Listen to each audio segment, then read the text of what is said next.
Swadakta, na katika bunge la mwananchi kama tunavyojua na kama nilivyokueleza awali, tunaangazia sauti ya mwananchi na tutakuwa tunawapatia wananchi kutoka maeneo kadha wa kadha kutoa kauli zao kuhusiana na mjadala unaoendelea studioni, na pia tunakupatia fursa wewe mtazamaji unayefuatilia kupitia mitandao ya kijamii na kupitia runinga kujumuika nasi katika mazungumzo haya, tukiwa leo tunauliza swali mtandaoni la je, kipindi cha kumwomboleza hayati Raila Odinga kimefichua utovu gani wa nidhamu katika taifa? Je, kipindi cha kumwomboleza hayati Raila Odinga kimefichua utovu gani katika taifa? Na je, menendo ya waombolezaji wa Kenya mtandaoni, maafisa usalama na hata viongozi imekuwa ya kuridhisha? Je, menendo ya waombolezaji, maafisa usalama, viongozi na Wakenya mtandaoni ilikuwa ya kuridhisha au la? Tutakuwa tunachukua kauli zako na hisia zako kupitia nambari yetu ya ujumbe bila malipo ya 22101 ama iwapo unataka kupiga simu moja kwa moja studioni unaweza kufanya hivyo kupitia 0732142017 au 0732142041, na pia katika mitandao yetu ya kijamii @KTNNewsKE kwenye mtandao wa X na vile vile mtandao wa Facebook. Maoni yako yanakaribishwa bila shaka katika kupeana hisia zako kuhusiana na mjadala unaoendelea studioni. Studioni nimeungana na Daktari Hamida Ahmed ambaye ni mwanasaikolojia na pia ni mshauri nasaha, akiwa na pia na ushauri kwa watu ambao wanaomboleza na pia vile vile kuangalia tu itikadi na maadili na hata zile nidhamu ambazo nafikiri katika jamii zinakubalika wakati huo. Karibu sana daktari. Asante sana, nashukuru. Nafikiri tunaona baadhi ya hisia ambazo zipo mtandaoni kwa sasa. Tukiangazia matukio ya hivi punde, ikiwa jana aliyekuwa gavana wa Nyeri, aliyekuwa mwenyekiti wa lile baraza la magavana, naibu mwenyekiti samahani, alijiuzulu kutoka kwa nafasi hiyo. Na chanzo cha kujiuzulu kwake kama naibu mwenyekiti wa COG ilikuwa ni matamshi ambayo alipeana punde tu si muda mrefu baada ya kifo cha Raila Odinga, ambaye kama tunavyojua taifa linamwomboleza na taifa linahisi upweke na kuondokewa kwa hali ya juu. Matamshi ambayo yametoa hisia kinzani sana katika taifa la Kenya na miongoni mwa waombolezaji na hata wa Kenya kwa jumla. Masuala mengine ambayo tutakuwa tunaangazia ni jinsi ambavyo tuliona waombolezaji wakijibeba kwa jumla. Tuliona kwamba siku ambapo Raila aliaga dunia, baadhi ya waombolezaji waliokuwa na hisia nyingi walivuka vile vigezo na itifaki za usalama na kuingia katika uwanja wa ndege na hata baadaye kuingia katika ndege na wakawa wanaichukulia kama mzaha mtandaoni. Na baadaye pia tuliona baadhi ya waombolezaji kule Bondo wakichukua maua ambayo yalikuwa yamewekwa kwa heshima ya hayati Raila Odinga katika kaburi lake, na ni swala ambalo pia limeibua hisia nyingi mtandaoni. Na tusisahau nafikiri hatua ambayo ni ya kuvunja moyo mno ya baadhi ya Wakenya kuhisi kwamba wanaweza kufanyia mzaha na kejeli hali ya afya ya mtoto wa Raila Odinga katika mtandao wa kijamii. Mengi yametokea na yanaonyesha kwamba kuna utovu wa nidhamu kwa kiwango fulani. Na tusisahau pia jinsi ambavyo maafisa usalama walijibeba wakati walivyokuwa wanafaa kuwa wanaeka usalama kwa ombolezaji. Tukapoteza maisha ya Wakenya nafikiri 4 kule eneo la Kasarani na hata Homa Bay kuna mama ambaye alipigwa risasi katika wakati wa kumwomboleza Raila Odinga. Na watu wamekuwa wakifanya mzaha mtandaoni kuhusiana na jinsi maafisa usalama walikuwa wanawaelekeza Wakenya kutizama mwili wa Raila, kupeana heshima zao za mwisho. Wengine wakisema ni view once, wengine wakisema kwamba hawakuona kitu kwa sababu ilikuwa ni shughuli ambayo unafika unapigwa kofi, unasahau hata kuangalia upande ambao unastahili. Mengine mengi tu ambayo yanaonyesha kwamba katika wakati wa kipindi cha kuomboleza kuna masuala mawili matatu ambayo tumekiuka kimaadili kama jamii.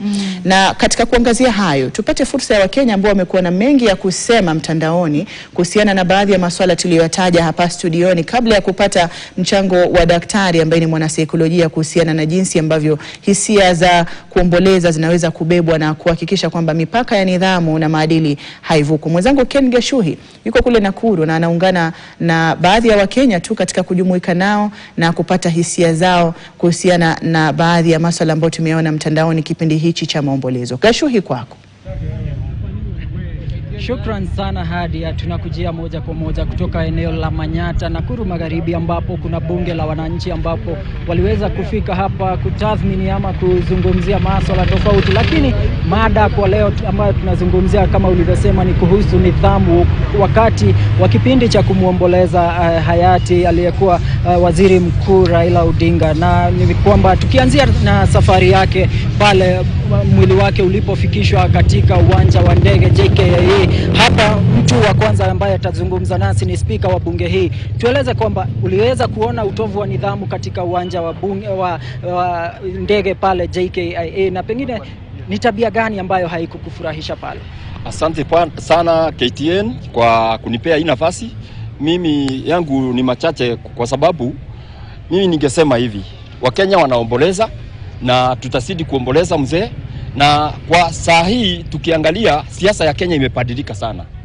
Kuanzia the word go, siasa ya Kenya imebadilika na haitakuwa the same again bila papa.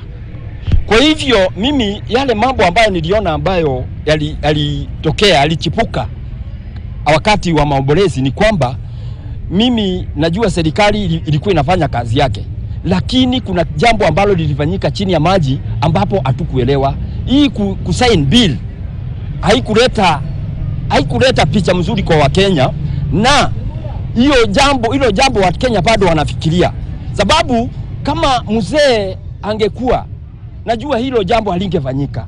Tukiangalia swala la mwili ama Wakenya kuingia katika ndege ambayo ilikuwa na mwili wa waziri mkuu Raila Odinga, ile ni jambo ambalo lilifaa pale, na pia mwili ule haukuweza kupokelewa na rais kama ilivyokuwa imepangwa kwa sababu watu walijazana katika uwanja ule. Ile ilikuwa picha ya namna gani kulingana na kitu ya kwanza ni kwamba security katika JKIA ilikuwa breach, haikupelekana sabamba na state funeral ile ambayo mzee alipatiwa. Kungekuwa na security kubwa sana ambapo tuliona mwili ilitolewa na raia kwa ndege. Sababu ya kutolewa kwa ndege ni sababu security ilidunishwa, na hatukujua sababu kwa nini serikali haikuweka security pale kwa kiwanja hadi ile saduku ilikaliwa na raia, na askari wale walichukua mwili after that. Ni kama walidanganya wa Kenya, ikapelekwa Kasarani ili hali hatukuona hilo saduku ilikuja ikabadilishwa, hatujui ilibadilishwa aje. So sisi wa Kenya tumepaki vinywa wazi, hata kama ni state funeral ilikuwa inaendelea, bado wa Kenya wana maswali mingi sana, wako na maswali, na hatutakubali tena jambo kama hilo ya mzee kama huyo akona heshima hivyo ifanyike. Mpende msipende, Raila atapaki kuwa kielelezo kwa Wakenya.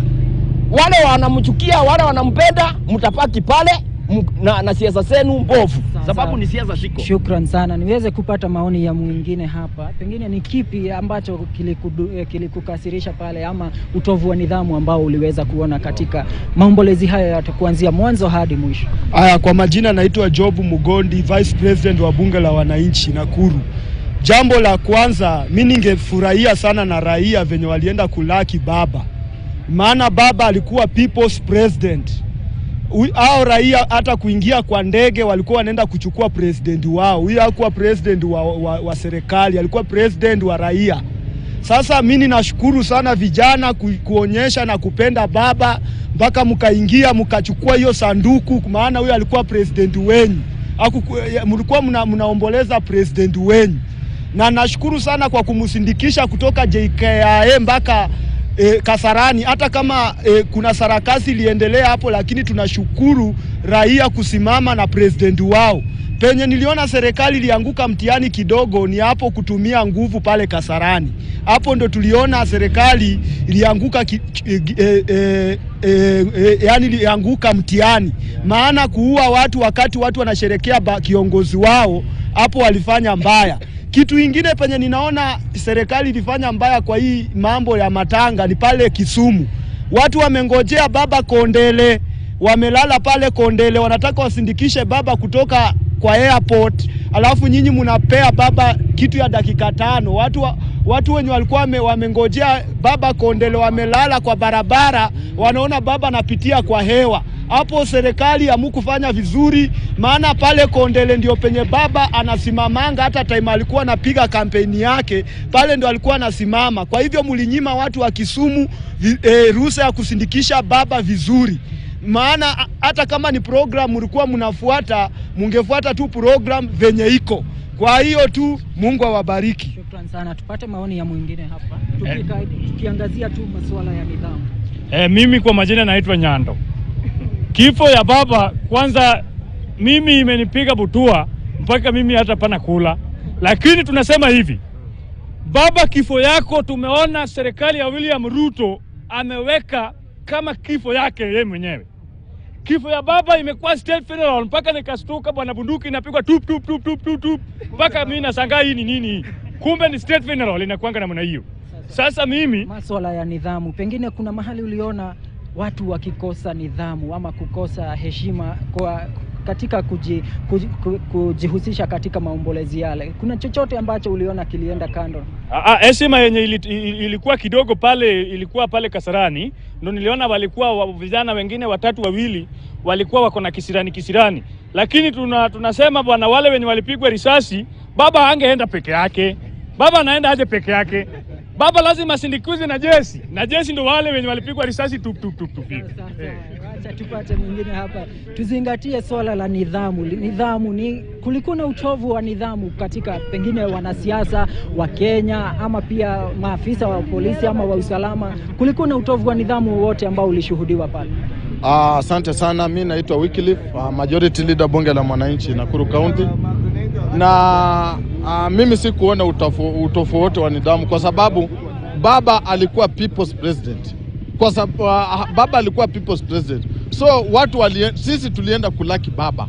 Haijalishi ilikuwa namna gani ama hakukuwa na utofu wote wa nidhamu. Baba alikuwa mtu wa watu na sisi tulikuwa tumeenda kumlaki. Kuna wale ambao walikuwa wanafanya mzaha katika mitandao kuhusu swala hili. Pengine maoni yako kuhusu swala hilo ni? Masuala hayo, mimi kwanza nataka kushukuru wabunge. Na mimi nataka kushukuru rais wa nchi Daktari William Samoei Ruto kwa kuweka sahihi ile mswada. Ile mambo tuliona juzi, hii nchi ya Kenya lazima iongozwe na sheria. Hatuwezi ongozwa na sarakasi. Juzi yale maneno ambayo tuliona pale kwa mtandao, watu wanamock kijana ya Raila Amolo Odinga marehemu, ni jambo ambalo halistahili na sisi tunakemea ishindwe na hairuhusiwi kabisa. Kwa hiyo ni kukosa nidhamu na sisi tunataka hivi. Kwanza mimi nataka hata hiyo kesi imeenda kotini ya hiyo mswada. Koti iachilie mswada ndio tumiliki tudhibiti hii mitandao. Ni hiyo tu. Asante sana. Niweze kupata maoni ya mwingine hapa. Karibia. Sasa tueleze kwamba uliona utovu wa nidhamu popote pale katika yale maombolezi, iwapo ni katika miongoni mwa raia, iwapo ni katika maafisa wa serikali, wanasiasa, chochote kile ambacho uliweza kuona?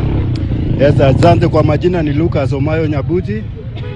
Mimi naweza ongelea wakati mwili ilifika Jomo Kenyatta. Serikali haikuwa inajua kana kwamba baba alikuanga ni rais wa wananchi. So wao walikuwa nafikiria ni wa serikali, lakini alikuwa rais wa wananchi. Ndio maana wananchi waliwazidi nguvu, ikaenda vile ilienda, lakini bado tunashukuru walitoka hapo vizuri. Lakini ile mambo angalau niseme 2-3 ambayo si kufurahia. Ya kwanza ni kuua hao wenye waliuawa katika Kasarani. Hiyo ni makosa mbaya sana, mimi nawekea serikali. Lakini ile kitu naweza pongeza serikali ni ile heshima walipatia baba kuanzia mwanzo mpaka mwisho wa Masisi. Lakini ile kitu yenye nimesikia vibaya kabisa, kuna huyu gavana wa Nyeri anaitwa Kahiga. Ingewezekana angekuwa amelisaini kama jana, kama si leo sasa hivi. Hiyo maneno aliyoongea haikufurahisha sisi kama wafuasi wa papa na wananchi wa Kenya kwa ujumla. Hiyo kitu ni mbaya sana. Tena hata kama aliomba msamaha, hiyo msamaha itoshi. Ile kitu tunataka ndio tujue imetosha kabisa. Yeye mwenyewe aende pale alisaini aseme nimeacha kazi kwa sababu ya utumbafu wangu. Asante. Shukran sana. Nipate maoni ya mwingine hapa. Haya, tukianzia na jina lako. Kwa majina wananiita John. Kwa majina wananiita John Nyonje kama chifu wa bunge la mwananchi. Mimi kwanza kabisa ninatoa pole kwa familia ya Amollo Odinga ambayo tuliyempoteza baba yetu wa taifa. Mimi kitu mimi nimekasika zaidi ni ile ya gavana wa Nyeri ambao ameongea mambo mabaya sana kuhusu Raila Amollo Odinga. Raila Amollo Odinga amekuwa kiongozi ambao wa tabaka zote hapa nchini Kenya, ambao hata sijui huyo mzee sijui namna, acha nimuite mzee, mimi simuite governor, acha nimuite mzee kwa sababu unafaa ukuwe na heshima. Ukiangalia baba ndiye ameleta hiyo devolution ambao umechaguliwa kama governor. Unafaa ukuwe na heshima. Heshima kwa kule kiongozi. Ni kama wewe ulikuwa unafurahia, ulikuwa unangoja baba wetu akufe ndio ufurahie. Tunakuomba kama governor, tengeneza safari, enda ukaombe wenye msamaha familia ya Raila Amollo Odinga. Sisi wa Kenya hata tutakusamea, lakini ile familia haijakusamea. Tunakuomba tafadhali enda ukaombe msamaha kwa ile familia kwa sababu umeongea jambo ambalo hata ukiwa ni wewe zifurahia. Tumeona ndugu yako aliyefariki kama ule aliyekuwa gavana. Hakuna mtu wote aliyeongea vibaya, lakini unaongea kwa baba wetu. Sisi kama wa Kenya hatutakusamea. Wewe umesamehewa na wabunge, lakini sisi tutakusamea. Sasa niweze kuzungumza na huyu sasa. Tusonge tu kidogo tu hapo. Haya, pengine tueleze maoni yako kuhusu nidhamu ya Wakenya na pia maafisa wa serikali ambayo uliweza kuona. Kwa majina naitwa Mheshimiwa Bernard Kandie. Mimi ni kiongozi katika eneo hili la Nakuru Town West. Jambo ambalo ningetaka kusema kuambia Wakenya wenzangu ni kwamba kwa hii msiba ambaye tumepata ya Mheshimiwa Raila Odinga, mimi naomboleza kama Mkenya. Kiongozi Raila Odinga alikuwa ni kiongozi wa sisi wote kama Wakenya. Yeye hakuwa anajali kama anatoka pande ya Central ama Nyanza ama Rift Valley ama palipopote Kenya hii. Yeye alikuwa ni kiongozi wetu wote. Sasa pengine kulikuwa na utovu wa nidhamu mahali popote wakati wa kipindi hicho? Mimi si kuona kama kulikuwa na utovu wa nidhamu wakati Mheshimiwa Raila alikuwa uhai. Yeye alikuwa anatufanyia, yeye alikuwa anatuonyesha kwamba tuishi kwa mambo ya, yani alikuwa anatubadilishia mambo ya tukae kwa nini, yani alikuwa na change nchi yetu kwa vizuri. Lakini sasa vile saizi hatuko, tunaona viongozi wengine ambao wanakuja wanaongea vibaya. Mimi yeye aliongea kibinafsi, yeye hakuongea kama Mkikuyu, yeye aongee kwa kama jamii ya Kikuyu, aliongea kama yeye binafsi. Sasa mimi ningeambia Mheshimiwa anaitwa Kahiga, tafadhali omba msamaha ili Wakenya waone wewe ni kiongozi. Sisi wote ambao tunaomboleza Mheshimiwa Raila Odinga, leo ni siku ya mwisho. Unaona hata hainyeshi kwa sababu sisi wote, yani nchi imekaa tu gloomy kwa sababu tunaomboleza yeye. Mimi ningekuomba Mheshimiwa Governor Kahiga, mimi najua umeongea kama mtu binafsi, haujaongea kwa jamii ya Wakikuyu. Sasa mimi Wakenya tuishi kwa amani. Mimi ningeomba nyinyi wenzangu tuishi kwa amani, nchi ni kubwa kuliko mtu. So tuishi kwa asante. Niweze kupata sauti ya mama hapa. Pengine ni kipi ambacho uliona kwamba kilimnyimisha yule hayati Raila Odinga heshima katika maombolezi yake na pia katika hafla ya mazishi na hata baadaye? Kwa majina naitwa Mary Apio, wakaja hapa Nakuru. Mimi kitu niliona tu sana walifanya vibaya. Raila alikuwa huko nje wakati alikuwa mgonjwa. Kwa nini wakutuonyesha baba ni mgonjwa? Hiyo ni jambo la kwanza. Inatakana Raila ni mtu mwenye amejulikana nje mzima. Wangekuwa wanatuonyesha baba ni mgonjwa. Na kwa nini wakusema? Baadaye ndio wanatuambia bati baba amekufa. Alafu tena kitu ya pili, wengine wanafurahia na kifo ya watu. Huyu mwenye mnasema ati aombe msamaha. Kwani yeye mwenyewe atakufa? Hii kifo ya baba ilikuwa tu mzuri kwake. Hakuna kila mtu atakufa, kuna mtu mwenye akomawe mwenye atakufa. Hata leo ni yangu na kesho ni yako. Na kitu ya tatu, mimi nataka kuuliza, mlikuwa mnangoja baba kufe ndio mtowe hii vitu ya baba aliweka hii mambo ya mtandao, mnasema mnataka kusema ati mnataka kutoa. Hii baba kama baba mwenyewe aliweka hizi vitu, istahili mtowe. Katiba mwenyewe ndiye ataamua. Si ati baba amesha kufa ndio mnafurahia mnataka kutoa katiba ati mtandao. Hiyo ni no way. Sasa niweze kupata maoni ya mgeni. Sasa simama tu. Kwa majina naitwa Daud Bosire. Mimi ni mwanabunge wa Manyata. Kitu mimi nataka niongee wakati mwili ilifika Jomo Kenyatta Airport. Wale vijana hawakuwa ni damu. Uwezi ingia kwa uwanja wa ndege mkimbie mwanza kupanda ndege juu ya ndege. Hiyo sio ni damu. Walikosa adabu. Na wale maaskari wenye walichukua hatua, hiyo ni sheria ya polisi. Sasa mtu huwezi enda kama unajua Raila hakukuwa mtoto mdogo. Ule ni mtu ambaye alisimika dunia mzima. Sio Kenya peke yake. Dunia mzima. Huwezi kimbia kama mtu ambaye una akili uanze kufanya vituko. So uanze kufanya sarakasi. Na jambo lingine mimi nataka kuongea huyu governor. Huyu governor kwa Nyeri. Uliomba msamaha. Lakini watu wasitumie kriteria ya kuongea kila wakati. Mdomo inaweza tereza na sisi ni binadamu. Mtu anaweza ongea kitu na mdomo itereze. Kama mtu ameomba msamaha, hakuna haja tuzingatie kitu moja. Unajua kuna vitu zingine tunafaa kufikiria. Tunafaa kufikiria vitu zingine, si ati tuzingatie kitu moja. Maji yakimwagika yashoreki. Huyu mtu kama ameomba msamaha, amekiri makosa yake ambaye alifanya. Lakini kifo ya Raila Amolo Odinga sisi wote tunahuzunika. Asante sana Wakenya wenzangu. Ngoja kwanza tukae hapa vizuri. Jina ni Collins Raburu Odong'no Nyadianga Sagwe. Nikihutubia watu kupitia kwa runinga ya KTN, lazima nitumie matamshi matamu yaliyokolea munyu. Matamshi matamu kama ya tapeli mwenye tajriba pana. Hali ya kulipua makombora ya misamiati. Mheshimiwa hayati Raila Odinga alikuwa kiongozi mwenye falsafa, mwenye hekima, mwenye busara, ambaye ushabaki wake, umahiri wake katika ulingo wa siasa ulijawa na sifa sufufu, sifa kedekede, sifa maridhawa kama mchanga wa bahari. Kuna mahali ambapo uliona pengine alinyimwa heshima yake na Wakenya ama maafisa wa polisi wakati wa maombolezi yake? Kwa hakika, kwa bayana kusema kweli, wananchi walikuwa wakiandamana sanjari mpororo wakijaja pale JKA. Na kusema kweli walifanya vibaya. Wajua hawakujua umuhimu wa Raila kukua katika nchi hii yetu ya Kenya. Walikuwa waliona kwamba Raila ni mwanadamu wa kawaida. Isipokuwa kwa hakika, kwa bayana, huyu alikuwa kiongozi ambaye anafaa aheshimiwe. Na pia I felt devastated because of the terms huyu governor alitumia. It means that maybe he was suffering from psychosomatic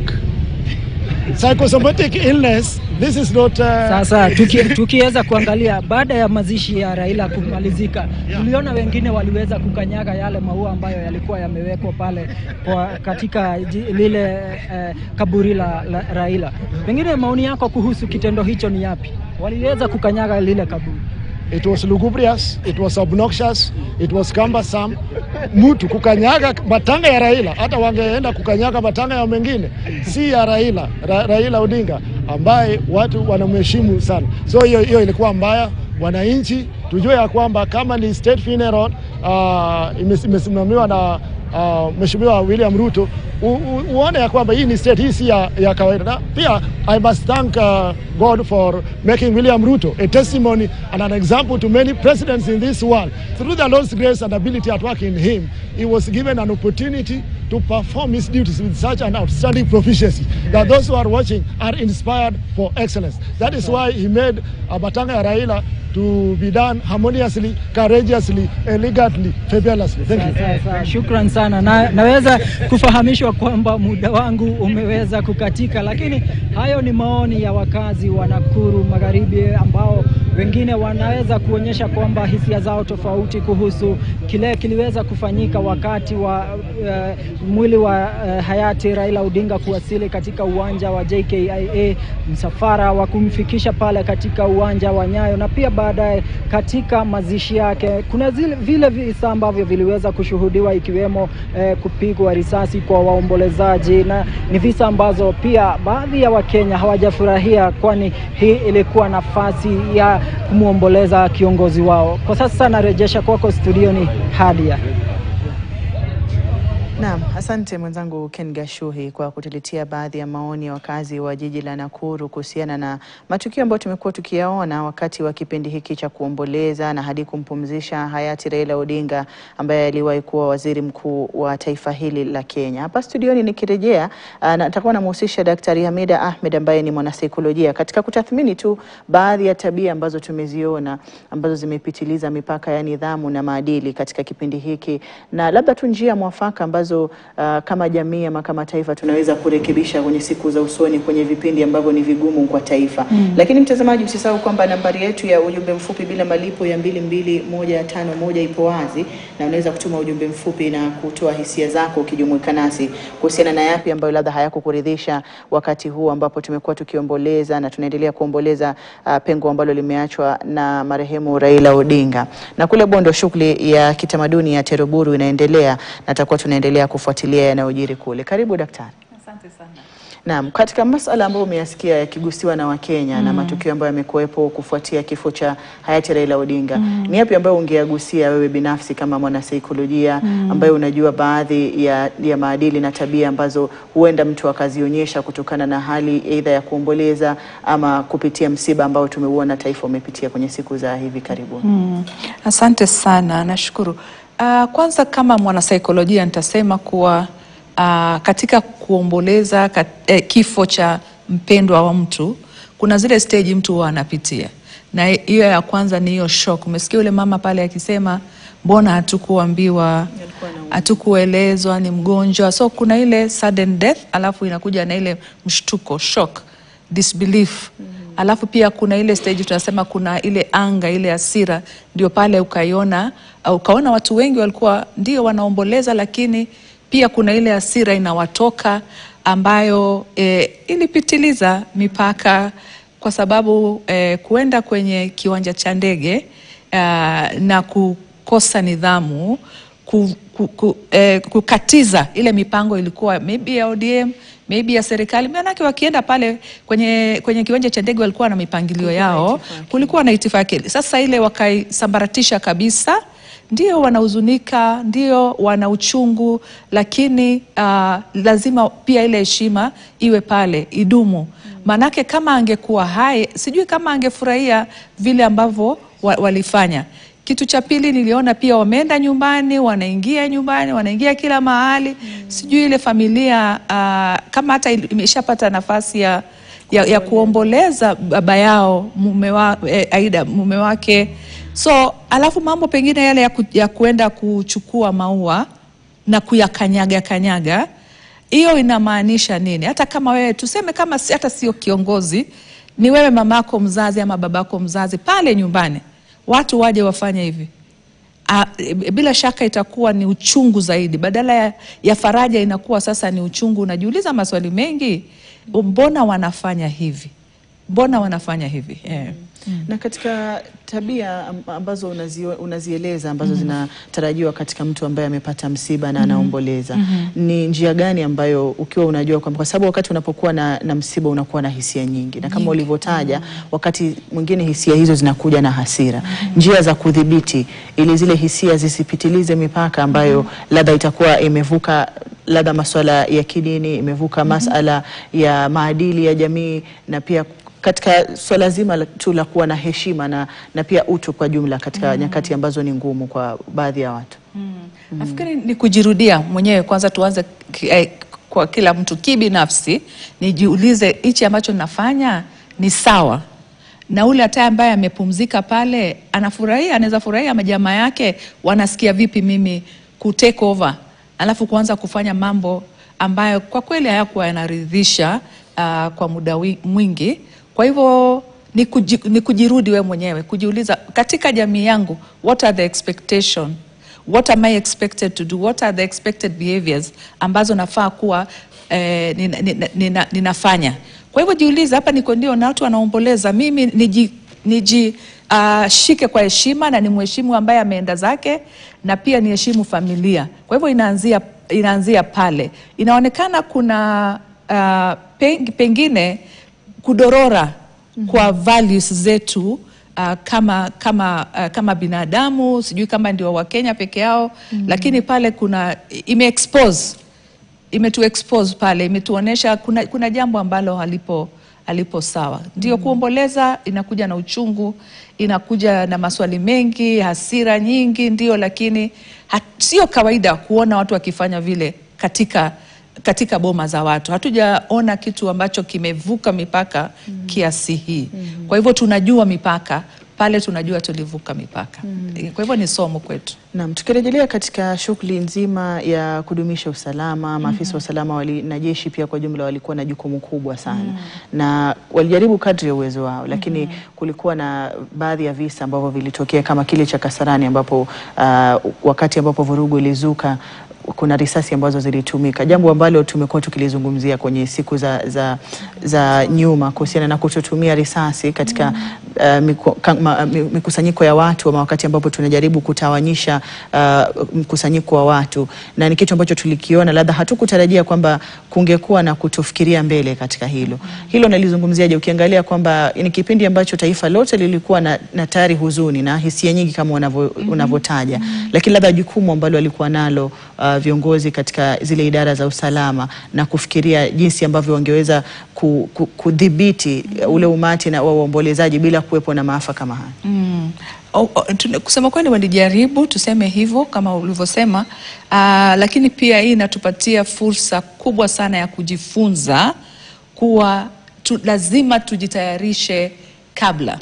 Manake walijua wafuasi wa Raila mwenda zake ni wengi sana, na watu watakuwa na emotions. Ndio unaona saa zingine hata katika hivyo vikao vyao wanafaa wajumuishe mwana saikolojia na watu wengine, ili kuweza kusaidiana kuelewa wale watu, kupredict wale watu behavior yao inaweza kuwa vipi, na ni mikakati ipi tunaweza kuweka ili kila kitu kiende kadri inavyo takikana. Kwa hivyo pale kulikuwa na gap pale ilifanyika. Mambo ya kusema atakuja saa ngapi, ataland saa ngapi, wangejitayarisha kabisa, manake yale yalitokea pale ni mambo ya kusikitisha, mpaka watu wanakuja kupoteza maisha. Ukiangalia siku ambayo pale kulikuwa na Nyayo, kulikuwa na mpangilio, watu waliomboleza ndio, na watu waliweza kumuona mwenda zake, lakini vurugu haikuwa nyingi. Pale kulikuwa na mpangilio. Inamaanisha siku ya Kasarani, siku ya pale kwenye uwanja wa ndege kulikuwa na serikali pale, na hawakufuata mikakati ambayo ingepunguza ile purukushani. Na tukiangalia pia katika jinsi ambavyo tuseme kwa kipindi kimoja au kingine mtu yote huomboleza. Kwenye msiba kama huu ambao ni wa taifa, kulikuwa na waombolezaji ambao ni zaidi tu ya familia na marafiki waliomjua binafsi Raila Odinga, lakini pia watu ambao hawajawahi kukutana naye ana kwa ana, kuwa na mazungumzo ama kikao naye, lakini uchungu wao ulikuwa ni sawa tu na wale ambao walikuwa wametangamana naye, hata labda wengine kupitiliza. Tofauti ya kuwa unaomboleza mtu ambaye una usuhuba naye, umekurubiana naye karibu na mmekuwa na uhusiano wa kiasi fulani, na mtu ambaye hujawahi kukutana naye lakini ulipenda labda sera zake, ulipenda misimamo yake, na akakuteka kama jinsi tulivyoona kwenye msiba huu tunaozungumzia. Tofauti ya waombolezaji hawa wawili kisaikolojia ni ipi, na pia jinsi ambavyo wanaweza wakamudu, kwa sababu tunaona Wakenya wengi hawajakubali na wengine bado hawajaelewa, kwa sababu mara nyingi watu wanasema unapokuwa na msiba, katika zile nafasi za kumpumzisha mpendwa wako unapata nafasi ya kukubali, lakini si kila mtu alipata ile fursa, na tutakuwa tunazungumzia wale waliofika katika ukumbi mbalimbali kumtizama ama kupeana heshima zao za mwisho. Pia wengine pia waliondoka kama hawajaridhika. Okay, so kwanza kabisa ile grief vile inapiga mtu inategemea na uhusiano wako na mtu. Unaweza kuta pengine kuna wale wengi hawakuwahi kukutana naye, kuzungumza naye, lakini walimpenda kwa dhati. Kwa hivyo kile kifo kiliwaumiza sana sana. Tunaweza kuwa ni sisi tuna uhusiano na mtu afe, ndio nitasikia uchungu, lakini rafiki yangu aje afe lakini kule mapenzi yetu yawe ni deep zaidi. Utakuta kile kifo chake kitaniumiza zaidi kuliko hata huyu ambaye tuna damu ni moja. So wale watu siwezi kuwalaumu kwa vile ambavyo walikuwa wanasikia, wanampenda na walikuwa taa, walikuwa nuru kwao, walikuwa sense of hope kwao. So wengine walianza kujiona, hata wengine wameweza kujiita mayatima tayari. So ndio inaweza fanyika kuwa ndio hamna uhusiano, lakini una uchungu na unaumia kama vile mwenyewe ambaye wanadamu mhusika mwenyewe. Naam, asante daktari. Tutakuwa tunarejea kuangalia labda jinsi ya kusaidiana katika kipindi hiki kigumu wakati wa maombolezo, iwe ni mtu ulikurubiana naye, iwe ni mtu kama tunavyoona sasa hivi wa Kenya ambao hawakuwa na nafasi ya kumjua moja kwa moja, lakini wanahisi msiba huo katika njia ya uzito kama wanavyohisi waliokurubiana naye. Lakini kabla ya kwenda pumziko fupi, baadhi ya jumbe zinatiririka katika nambari yetu ya ujumbe mfupi bila malipo ya 22151. Mmoja nasema ama kweli hayati Raila alistahili kwa vyovyote vile kupewa heshima aliyoitoa Rais Ruto, ila tu tunakashifu Mutahi Kahiga kwa matamshi yake akiwa na wenzake. Anasema yeye ni Albert akiwa Kitale. Asante sana Albert. Anaona pia mwingine ametuma jumbe zake hapa akizungumza kwamba wananchi wanafaa kuwa na upole wakati wanamuomboleza hayati Raila Odinga, na ni uchungu, lakini anasema tuwe na heshima kwa pengo ambalo ameliacha ama kwa mwenyewe aliondoka Raila Odinga, na tusiangazie tu ile huzuni ambayo tunayo kama taifa. Yeye hajataja jina lake, lakini jumbe yake imefika bila shaka. Tutakuwa tunaangazia jumbe za wengine pia, lakini nambari yetu ya ujumbe mfupi bila malipo ni 22151, na unaweza kupiga simu kupitia 0732142017 ama 0732142041, na pia katika mitandao yetu ya kijamii @KTN News KE kwenye mtandao wa X, na pia katika mtandao wa Facebook tutakuwa tunapokea maoni yako na kukujumuisha katika mazungumzo haya. Lakini kwa sasa napata fursa ya kuingia madukani. Usiende mbali.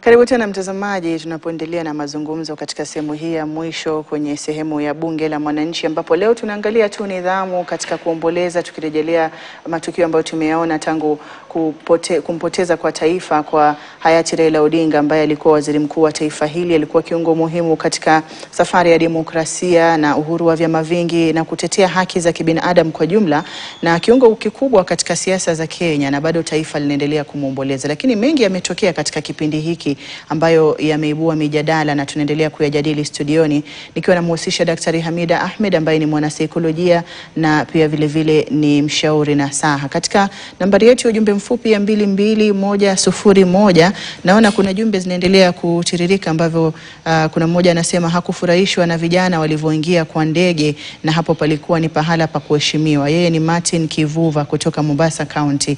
Na mwingine anasema kwamba kifo cha Raila ni pigo kubwa kwa taifa zima la Kenya na hasa kwa masuala ya demokrasia, na ile tuzo ambayo rais alimtuza haina maana yoyote kwa mfu. Angemtuza alipokuwa hai ingekuwa ni uzito mkubwa sana. Huyo ni Catherine akiwa Vihiga. Na mwingine tu anaonyesha upendo kwa taifa na vile vile akiendelea kumomboleza Raila Odinga. Yeye ni Steve asema anatoka Kitale. Na jumbe zinaendelea kutiririka, lakini tutakuwa tunazirejelea na pia kuangalia katika mitandao ya kijamii yapi ambayo Wakenya wanasema kuhusiana na mjadala ambao tunauendeleza. Daktari, tukiangalia zile nafasi ama hatua za kuomboleza magrifu ziko ngapi na zinakwenda katika mpangilio upi, ama wengine huanza mwisho ya tano wakija juu, ama zote lazima zifuatwe inavyostahili ndipo mtu kabisa aweze kusema nimeomboleza na labda nimepata nafasi ya kupiga hatua nyingine? Huwa ni hatua 5 ambazo watu wanafuata wakipoteza mtu ambao wanampenda. Na pale mwanzo kabisa nilipozungumza ni ile shock, ile kutoamini, ile disbelief, ile confusion ya pale mbele ambayo tumeiona dhahiri katika wakati huu ambapo watu walikuwa hawaamini kama, kwanza kuna wengine walikuwa wanasema hapana, hawezi kufa, yeye hafai kufa, you know, hawaamini kabisa kama mtu kama Raila anaweza kuaga dunia. Kwa hivyo hiyo ni very normal. Alafu tumezungumza juu ya hasira pia, ile watu wana hasira, wanauliza alikufa kifo cha Mwenyezi Mungu ama aliuawa, maswali mengi pale. Ile hasira bado tumeiona pale. Hiyo ni stage ya pili tunaizungumzia. Alafu kuna ile stage tunaita bargaining, ambapo watu wanajiuliza pengine angepelekwa nchi fulani angepata matibabu bora zaidi, ama pengine tungefanya hivi, pengine tungefanya hivi, hangeenda mapema, wakati nisikia wengine wakisema muda wake bado haujafika. Alafu kuna ile sense of depression, sense of sadness ambayo ina kick in. Ile mtu pale kweli unaona harudi. Sasa ile kuanza kuaccept, unakuta una huzuni ya hali ya juu. Alafu pale mwisho tunazungumza juu ya acceptance. Zile hatua kwa watu wengine huwa hazifuati vile. Utaweza kuta mtu leo akona acceptance, kesho anaanza kubargain, siku nyingine anakuwa akona anga. Kwa hivyo kila mtu ni tofauti katika zile hatua za kuomboleza, za grief.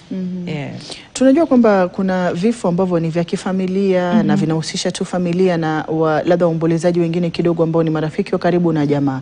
Lakini kifo kama cha hayati Raila ni kifo cha kitaifa, ambacho kina zaidi ya waombolezaji ambao kama tulivyosema wana ukuruba wa karibu na mwenda zake, ambao hawakuwahi kumuona, walikuwa wafuasi wake wa kisiasa, walikuwa wanampenda kwa sera zake na kwa misimamo aliyokuwa nayo. Wakati ambapo matanga ni ya kitaifa, ni itikadi zipi ambazo taifa zinaweza kuweka kiusalama? Tukirejelea visa vya hivi juzi ambapo maafisa usalama walikuwa na jukumu lao, lakini labda katika kuongeza masala ya utu na kukumbuka kwamba wale waliokuja pale tayari wana uchungu, wanaomboleza. Kwa mfano katika shughuli ya kutazama mwili wa Raila na kupeana heshima za mwisho, tunaona baadhi wakigongwa, wakizabwa makofi, wakisukumwa. Wengine wanahisi mtandaoni hiyo haikuwa na haja kwa sababu tayari walikuja kuomboleza.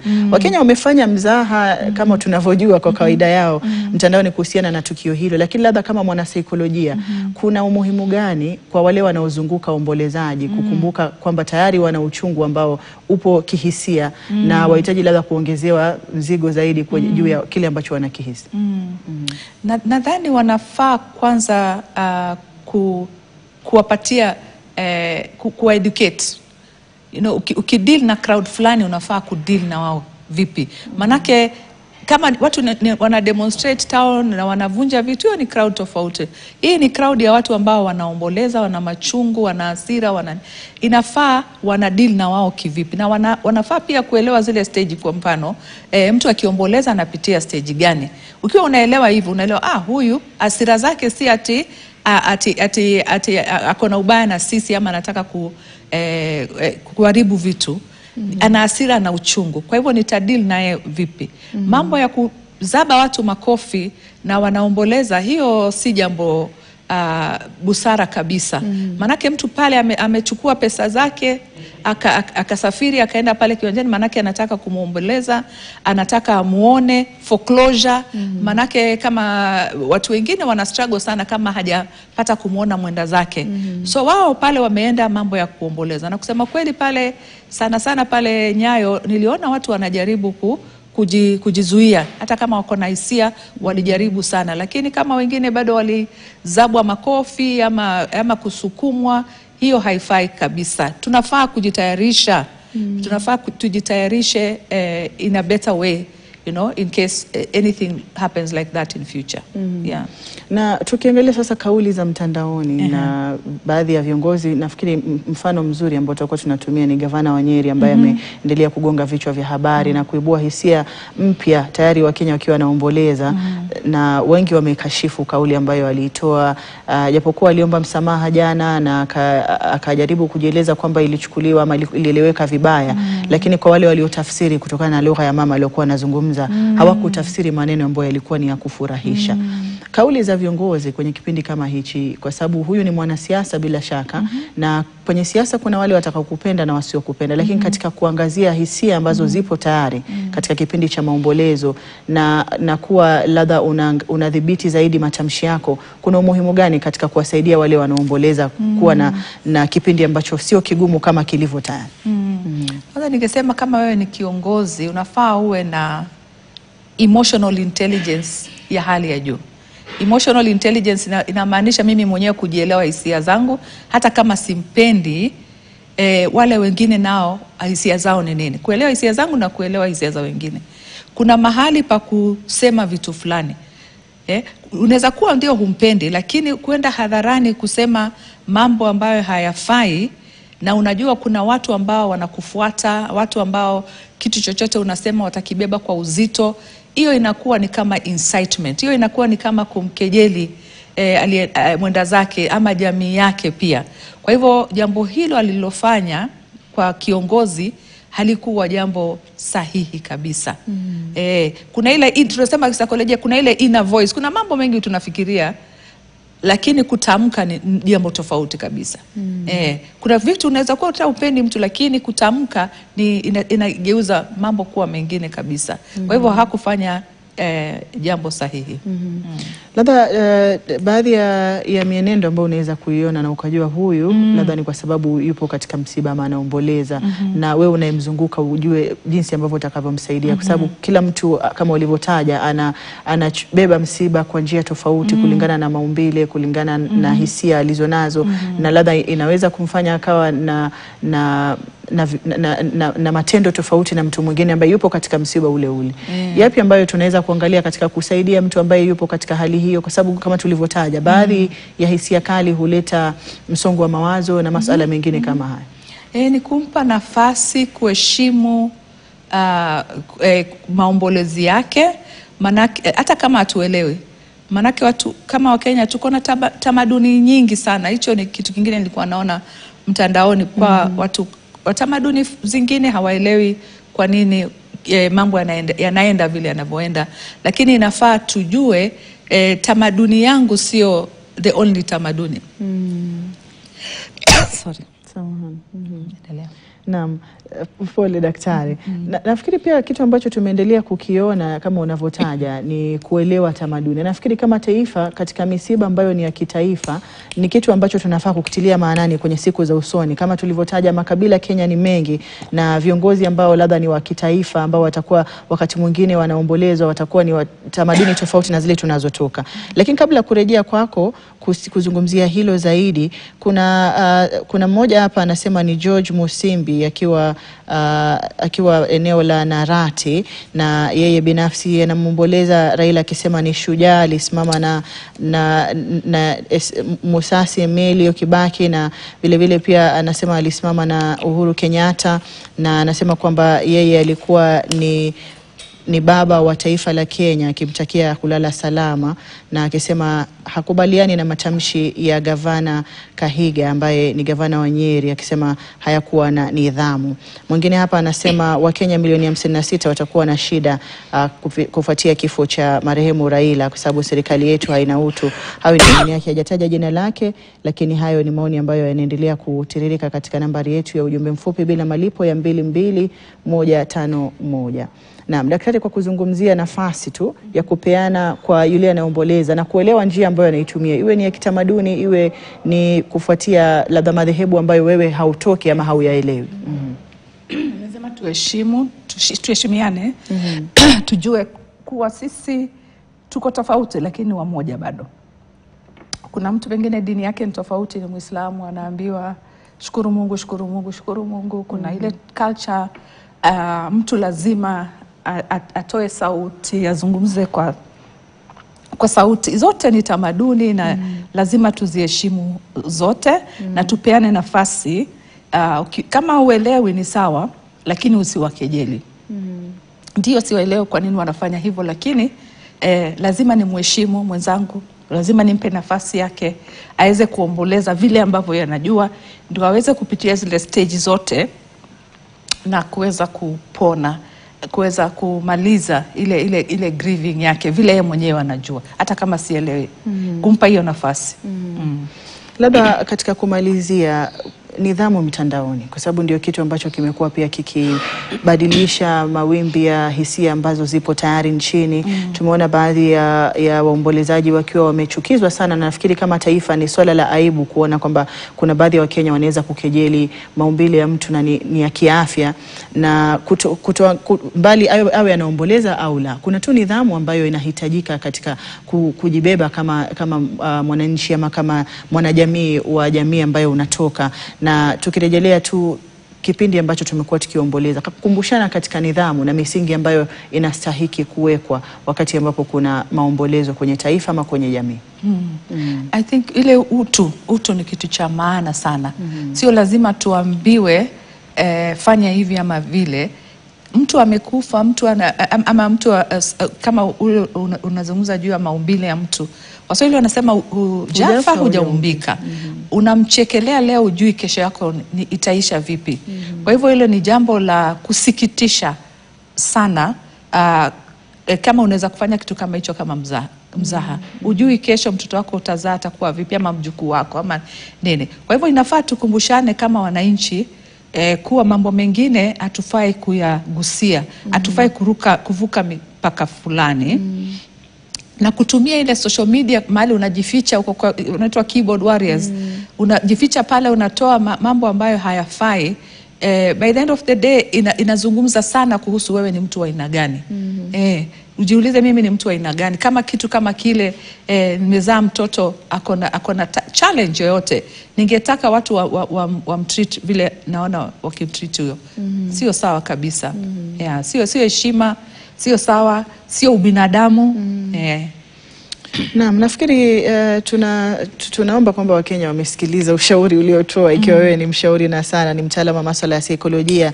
Lakini mtazamaji, ilikuwa ni katika kutathmini tu kipindi ambacho taifa limeendelea kuomboleza kifo cha hayati Raila Odinga, kifo ambacho sio tu cha jamii moja wala sio tu cha eneo moja, lakini ni kifo ambacho kimeligusa taifa zima. Na bado nafikiri wengi kwa Wakenya wanaendelea kuwa katika ile nafasi aliyotaja daktari ya zile hatua za kuomboleza na kukubali na kuwa na nafasi ya kusonga mbele. Tumepata jumbe nyingi kutoka kwa wale wanaofuatilia katika mtandao na pia katika runinga, zikiwa zinazungumzia baadhi ya masuala ya kinidhamu ambayo hayakuwaridhisha wakati ule ambapo msiba huu ulikuwa umetugusa kama taifa, na katika kipindi hiki ambapo bado tunaendelea kuomboleza kifo cha Raila Odinga. Nimshukuru sana Daktari Hamida Ahmed kwa kujumuika nasi na kusaidia kuelewa masuala hayo, kwa sababu masuala ya kuomboleza na msiba ni ya kihisia na kisaikolojia. Ni muhimu tulikuwa tupate mchango wako katika mazungumzo haya. Asante sana kwa kujumuika nasi. Na vile vile pia kule eneo la Bondo, katika eneo la boma lile la Opoda, shughuli ya kuendelea na zile tamaduni za jamii ya Waluo zinaendelea kule, ikiwa ni mojawapo ya shughuli ambazo zinatarajiwa kulingana na mila na itikadi za jamii hiyo, ikiwemo ile shughuli ya kitamaduni ya Teroburu, na pia katika kumtawaza tu mtoto wa kiume wa mwenda zake hayati Raila Odinga, ambaye ni Raila Odinga Junior, kuchukua usukani kama kiongozi wa familia. Shughuli ambazo zimeendelea, ikiwepo ni kunyolewa kwa nywele, ni mojawapo wa tamaduni ambazo zinaendelezwa katika shughuli hiyo, na kisha nyingine zitakuwa zinafuata, na tutakuwa tunakupambia hayo yote na kuyakusanya na kukujuza kikamilifu kwenye taarifa zetu za hapo baadaye. Sasa hivi wenzangu katika lugha ya Kimombo watakuwa wanachukua usukani katika matangazo haya na kuendelea kukupasha yanayoibuka na kugonga vichwa vya habari. Na niwashukuru wote waliojumuika katika kufanikisha matangazo haya kuanzia mwanzo hadi tamati, na kwa wewe mtazamaji uliyetega sikio kuanzia mwanzo hadi tamati kufuatilia mazungumzo haya na hata kuchangia katika mazungumzo ambayo tumekuwa tukiendeleza hapa studioni. Jina langu ni Hadia Mwasiwa. Hadi wakati mwingine, kwaheri.